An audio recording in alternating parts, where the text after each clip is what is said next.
Warriors Fast Break on HBC TV 25 is brought to you by El Patron Mexican Grill and Cantina.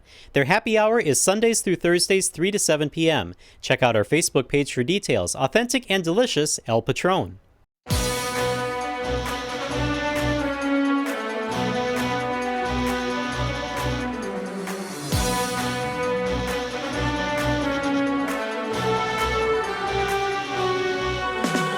Hello again, everybody, and welcome to Warriors Fast Break on HBC TV 25. I'm Justin Barrientos. Thanks for joining us today, and we'll start off with the Warrior women's basketball team. Coach Scott Ballard is here to join us.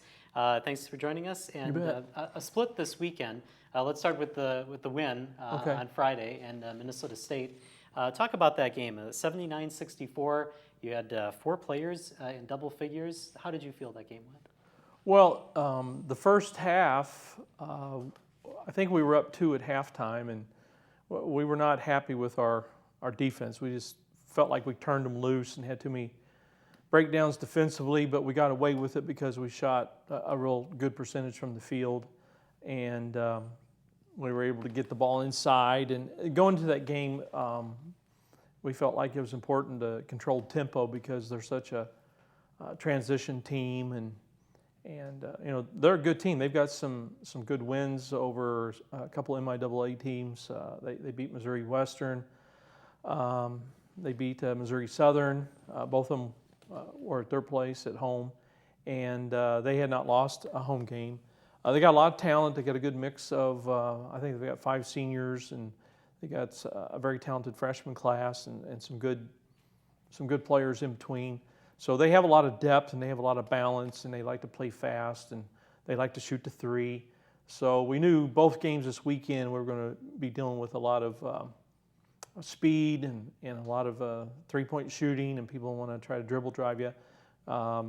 So defensively, that challenges you in a lot of ways, and I didn't feel like we did a good job in our half-court defense in the first half, and it was like a pickup game, just trading buckets and not feeling like you had any control of the game because you weren't getting enough stops. And if you want to get in transition, you're going to have to get stops and rebounds. And rebounding, I felt like we gave up too many second chance opportunities for them. They may not have cashed in on all of them, but just turned them loose. We were not controlling them.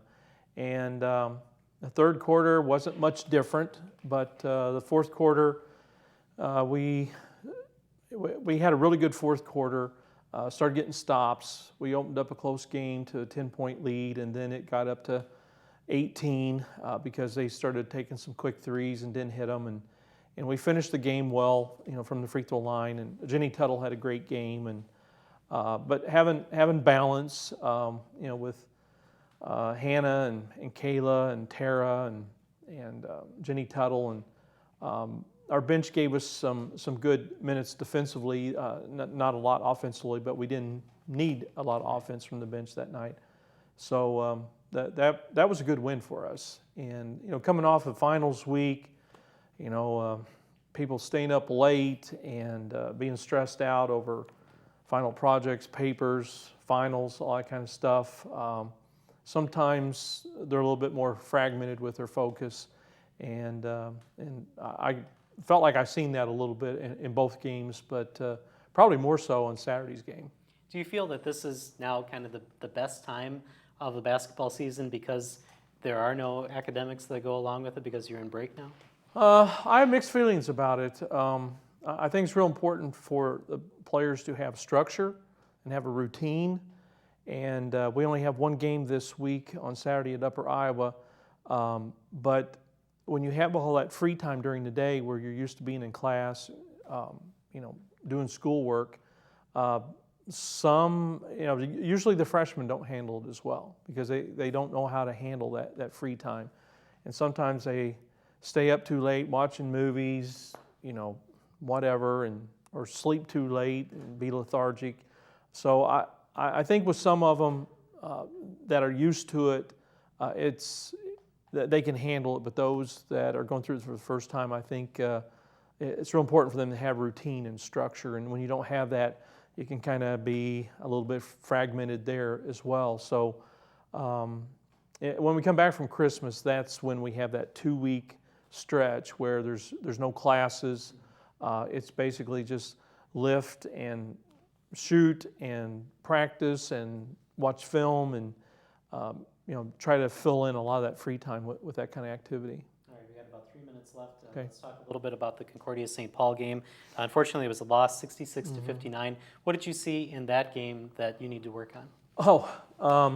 Well, they're a little bit different matchup than Mankato. Mankato doesn't really have a big person in the middle, a shot blocker, and Concordia, they have 2 6'3s that they play one at a time, and they did a good job this time of putting their biggest player on Hannah, trying to make it more difficult for her to get shots off in close to the rim, and then they put a smaller post on Kayla that was comfortable coming away from the basket because Kayla likes that high post shot, and so they put a smaller post on her and played her tighter, and then let her get comfortable from there, and then challenged Hannah a little bit more down low. But defensively, we worried so much about some of their three-point shooting that we allowed some gaps to occur in our defense, and we got down 35 to 20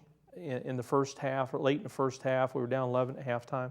We played a much better second half, but our post defense let us down at times, and then our perimeter defense didn't give help when they were supposed to.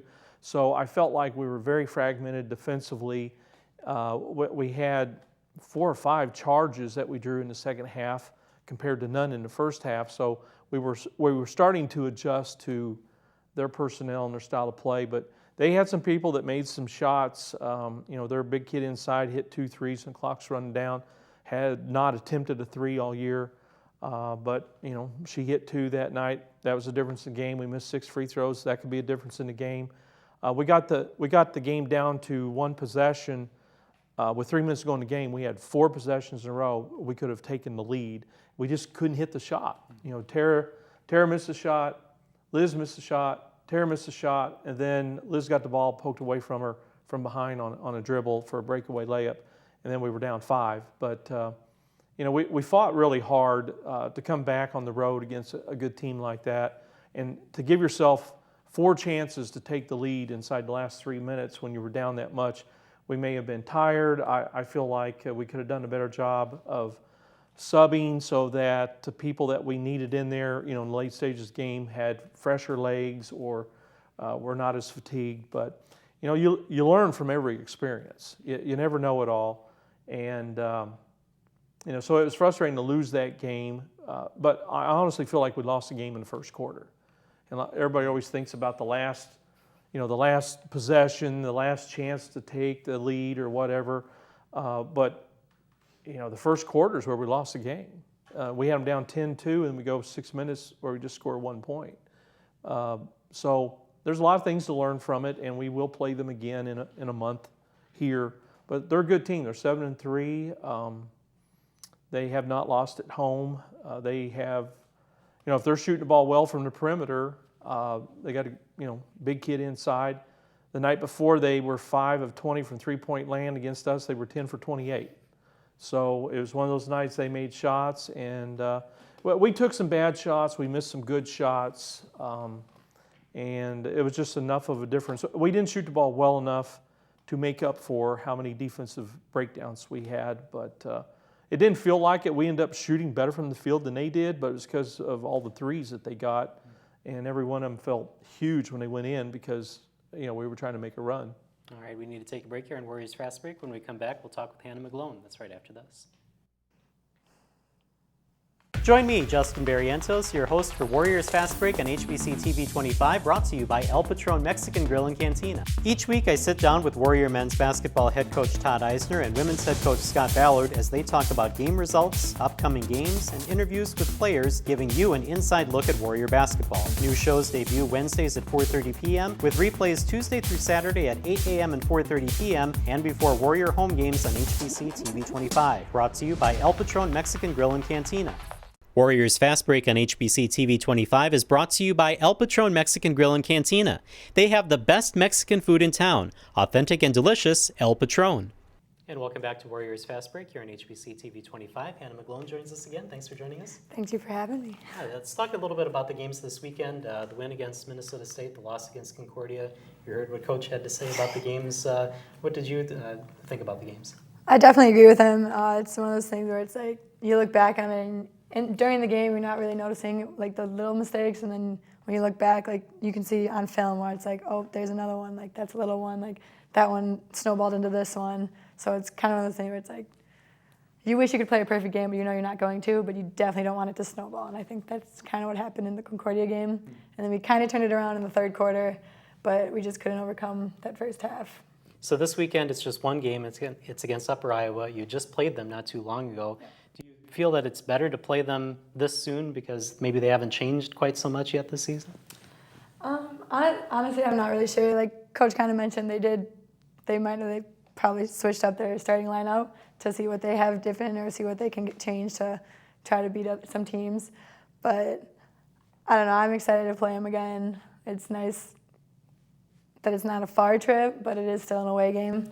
But I'm excited. Well, it's something that we have no control over. I mean, the Right. conference sets a schedule. They It's a give schedule. you. Everybody plays their travel partner this weekend. Yeah. So, I mean, we know their personnel and their system better now, but they know ours better as well. So it appears that they've changed their rotation a little bit, but their style of play is pretty much the same. I want to ask you a question about something on Twitter. You know, I like to ask Every about time. this, but Every this time. is a little bit better. Than me. Right, this is a little bit better. The quote that you have on your main page on Twitter is, "There's always a little girl in the stands that wants to be just like you. Don't disappoint her." Who was the person that you were looking at when you were a little girl? There was a girl in my high school, or not mine. Well, it was the high school that I ended up going into. Her name was Chrissy Kunovich, and I ended up being the same number as her in high school. And I remember she was my older brother's age, and we'd go to the games because the boys and girls would play on the same nights. And my mom was always like, "All right, let's go early. Let's watch the girls play." And I was like, "Okay." So I'd go, and she was always so she's very aggressive and was always getting off after boards, and she got her teammates riled up, and she was their energy, and I really liked that, and I don't know, I was drawn to her. And then I started going to the basketball camps at my high school when I was I think it was 3rd or 4th grade, and she was every time you got to pick a coach, she was the one I wanted to go to. I've always wanted to just be around her, so I guess she kind of started it, and I hope I can kind of say that I got some of my energy and how style play from her, because that would be awesome. But I don't know, she's definitely her. So does that quote kind of stay in your mind when you're out on the floor and you're out playing? I think about it a lot. That one and opportunity over obligation. It's an opportunity to play every day with your best friends, and it's not it's not your job. You don't have to do this. I'm able to do this. I'm honored to do it. So it's kind of that perspective kind of thing. Yeah. Okay. One of the other things that we've always kind of talked about here is about family, and I know Yeah. that you talked about your dad and the Cubs the last time, but I want to ask about how important family is to you and your dad. Apparently he's kind of a character, and he did something during the parent skit last year. All of our dads dressed up as ourselves, Okay. dressed up as their daughter. So my wigs dad, on. in wigs and everything. So my dad had, if you ever see my dad, we don't look anything like him because I don't know why, but we all got my mom's genes. So we all have blonde hair, blue eyes, and my dad's got brown eyes, brown hair, or black hair. And so he had a blonde wig on, and from what I remember at least, and they did their little huddle, he whipped his head up and his hair just went flying. And I was just sitting at the table yeah, that's my dad. And it was just, yep, that's my dad. Do you know anything about these parent skits beforehand? Or is No, this- that was a bombshell dropped on us. We had no idea. It was very entertaining, It was. and it'll be hard to one up what they did that night, but it was greatly appreciated and good entertainment. All right, kind of going off that, this might be the last question that we have. I want to ask about, there seems to be a fascination with your hair. And I ask that because here we have the program here from a couple weeks ago. And then just on Twitter a couple of days ago, there was a question Katie, about your, did you see it? it said, Katie compared me to Cindy Lou Who Oh, really? from The Grinch. so what's the fascination with your hair? They like to tell me that my hair is a weapon because I'll put it in the low pony braid, and I just like it because I don't like when my hair touches me because I sweat a lot, I'll admit it. So I don't like when my hair just like sticks to me. So I like it in the braid so it all is in one spot. And it's also like growing up with brothers, you wrestled with them and they would grab hair if they had the chance. So you always put it in one thing so it wouldn't hurt. And I used to play with my hair down and then it would stick to me and like it got to the point where it's like got stuck under my arm and like I'd pull it on it from a rebound. So I just braided it. And now it just flies. It has a mind of its own and flies everywhere. Very good. Well, thank you for being a good sport about it, and good luck this weekend against Upper Iowa. Thank you. All right, thank you for joining us here on Warriors Fast Break. When we come back, we'll talk with the men's basketball team. That's coming up right after this. We chose HBC because they're a local company. They have a big audience in Winona, which is the geographic group that we're looking for. Mel is very easy to work with. She's genuinely concerned about how our money is being spent, and she does everything she can to make sure we get the most for our money. She takes care of us. So whenever there's a problem, which is rarely, I know that I can go to her and she's going to take care of it. To see how HBC advertising can help your company, call Melanie at 507-474-5802. Warriors Fast Break on HBC TV 25 is brought to you by El Patron Mexican Grill and Cantina. They are the place to go for an express lunch, 7 days a week from 11 till 3. Authentic and delicious, El Patron. And welcome back to Warriors Fast Break here on HBC TV 25. Time now to turn to the men's basketball team. Head coach Todd Eisner joins us. Thank you again for joining us. And let's talk about the games this weekend. Let's start out with the good game first. Sure. And Minnesota State. Amazing, 72% shooting from the field. Have you ever seen a night of shooting like that? Well, we're not going to give it back. Right. You know, I mean, it was a really good night on both ends of the floor for us, and I thought our energy level on the defensive end frustrated Mankato and put us in a position to, have some success on the offensive end of the floor. And it was man to man. We really ended up having a lot of guys that had really productive nights from the floor, and I think the confidence that we got from that end of the floor certainly gave us more energy on the defensive end of the floor and allowed us to have a really good, successful evening. So was it playing for Minnesota State? Was that part of the reason why it was such a great night? Was it the work that you put in practice prior to that kind of propelled you? Because I know that we were talking last week about trying to get to the free throw line a little bit more, being a little bit more aggressive, and it seems that in this game you did everything that you were trying to do last week. Yeah, we were a little surprised. I mean, we felt like Minnesota State has the ability to defend at a high level, and I like the way we executed. Obviously, when Isaiah goes 10 for 11 from the floor and Kyle goes 8 for 10 from the floor, I mean, now you've got your two of your leading scorers that certainly are very productive and efficient offensively, and I think that just got contagious. I think man on man every single possession, we ended up getting some good looks. I liked our execution, no matter what we were running, and the confidence, like I said, led to the other end of the floor where I thought our energy level defensively was really good also. Okay, and then again to the points that you were making last week, 50-26 was the advantage that you had in points in the paint. So definitely crashing in, trying to get closer to the basket to take your shots. Well, a lot of that was penetration type stuff. We still need to do a better job of posting up and having, playing with an efficiency level with our back to the basket. But we really got into some seams and we were really successful scoring in the paint off penetration. All right, let's then move on to the game after that, which was Concordia St. Paul, and unfortunately that one was a loss, 82-75. A little less shooting, 40.9% from the field, where Concordia shot 51%. What was the difference between the two games?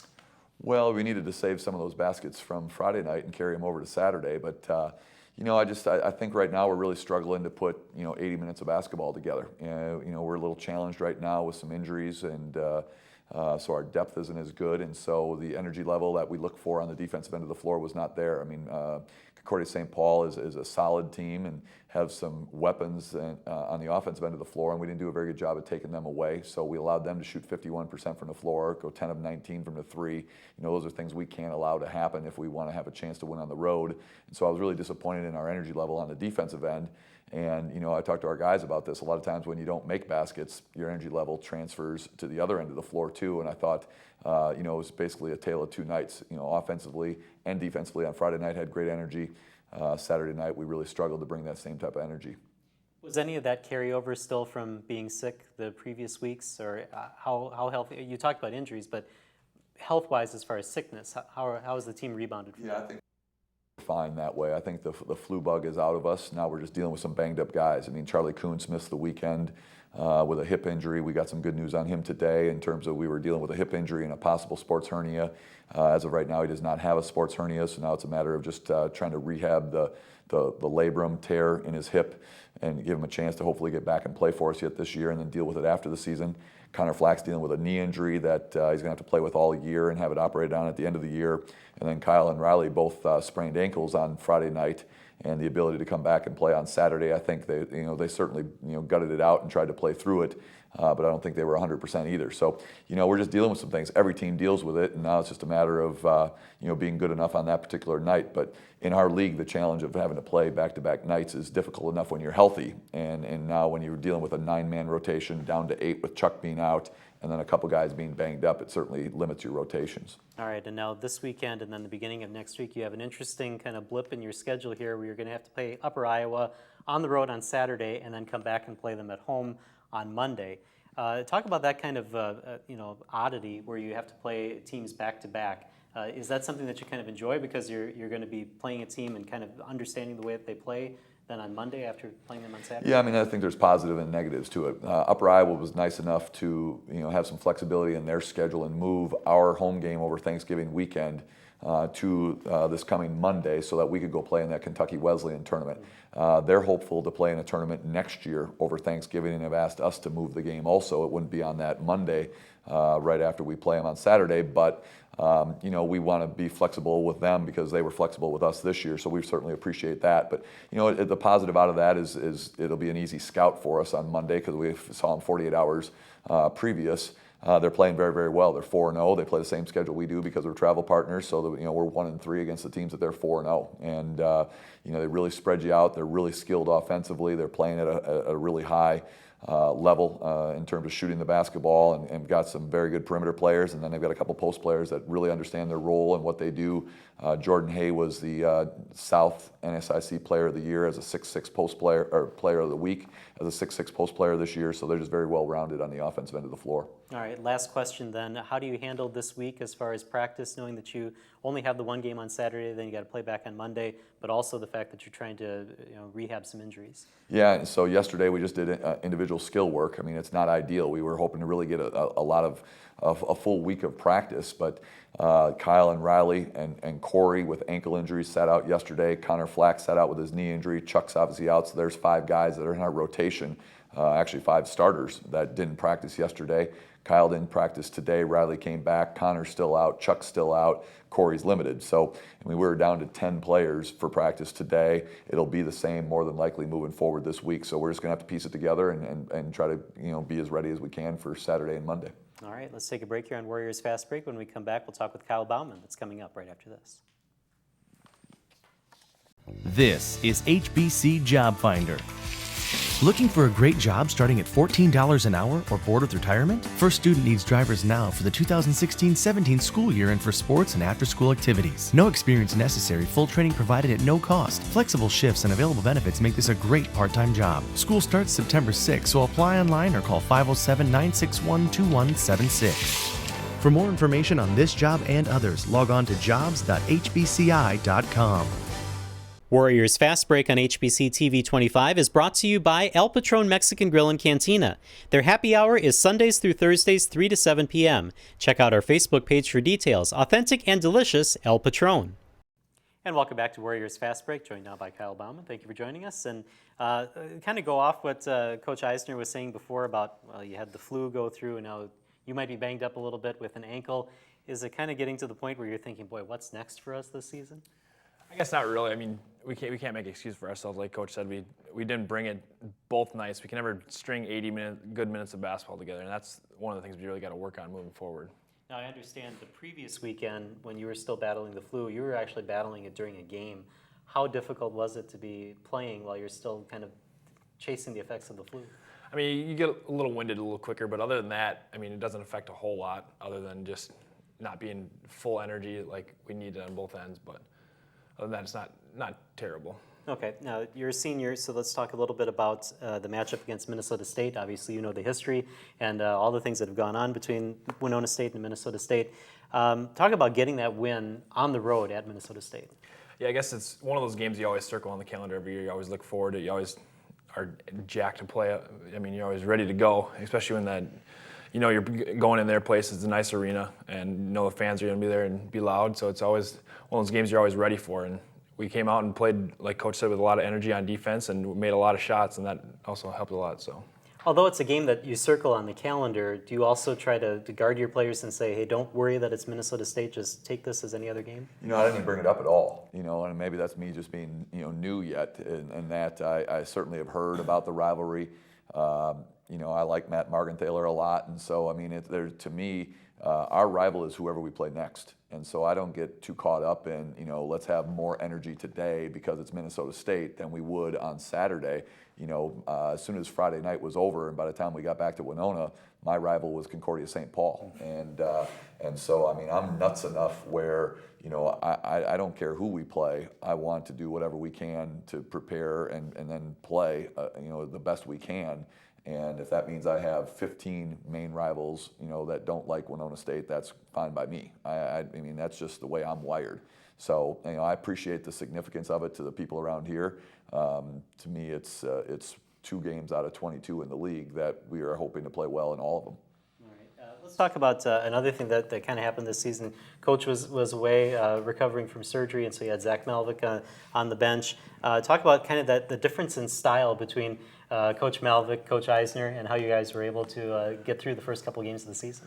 Yeah, I guess it was kind of a bit of a change when Coach has gone there for a couple weeks, and we just had to keep bringing energy, because Coach, as you may know, he's always loud and talking for all of us, but that was probably the most difficult thing to get through, is him always talking and being loud for us. And it kind of gets us going a little bit better but Malvick did a good job when he was an interim, I guess, head coach, as you could say, and good to have Coach back. Is that going to carry over then to the rest of the games this season, where now that you're going to try to be a little bit more loud on your own and try to talk a little bit more on the floor? I mean, yeah, we got to be on both ends of the floor. I mean, communication, like Coach says, is one of the biggest aspects of the game. And I think when we are locked in and talk, we are obviously much better on defense and offensive. All right. When I talked to Coach Eisner, we talked about the back-to-back against Upper Iowa. From a player perspective, what's that like to be playing the same opponent over the course of a weekend? Well, like Coach said, that the scouting aspect of the game is easy because you just played them like 48 hours before, so you don't have to prep a whole lot for them. But it is also difficult because then they know your stuff better. So I think we'll be prepared and ready to play them. All right, let's a couple of minutes left in this segment. Let's talk about you personally a little bit. As you're a senior, facing the end of your basketball career here. Maybe basketball's in your future. We'll find out about that. But also, your major is composite materials engineering. Talk about what you want to do with that in the future. Yeah, I guess right now I only have 8 credits left to graduate, so I'm really looking forward to what's next for me. I guess there's a lot of local businesses and stuff that do that, but I'm hoping to probably move out of the area for a little bit and then hopefully come back and work somewhere around Winona in the composites industry. Okay. Is there any specific part of that industry that you want to work in? I guess it's pretty broad, so I don't know specifically right now which area of study I want to go after, but we'll hopefully find out here within a couple months. All right, sounds good. And then also, you're coming up on a milestone, getting 1,000 points, about 10 points away, I believe. Is that something that you think about right now, or is that something that you'll think about when your career is over? I mean, right now, I'm definitely not thinking about that at all. I mean, we just got to get some wins here going into before Christmas, but I guess it is a big achievement, and like on the team right now, we'll have a couple of guys that are scoring 1,000 points, and I guess wins are more important than that to us right now. And then last question that we have here, heading towards Christmas break, how do you plan to keep yourself not in basketball shape, but kind of in a basketball frame of mind when you have some time off during the holiday? Yeah, it is nice to get home for the week when you're home, but it also is really bad because if you don't get into the gym and stay on top of things, you can get out of shape pretty quickly. So just getting into the gym every day and getting some shots up and working on your skill, try and stay in shape, will definitely help going into the new year. All right, well, thank you guys for joining us, and good luck against Upper Iowa Saturday and Monday. Thank you. All right, thank you for joining us here in Warriors Fast Break. We'll see you next time here on TV 25.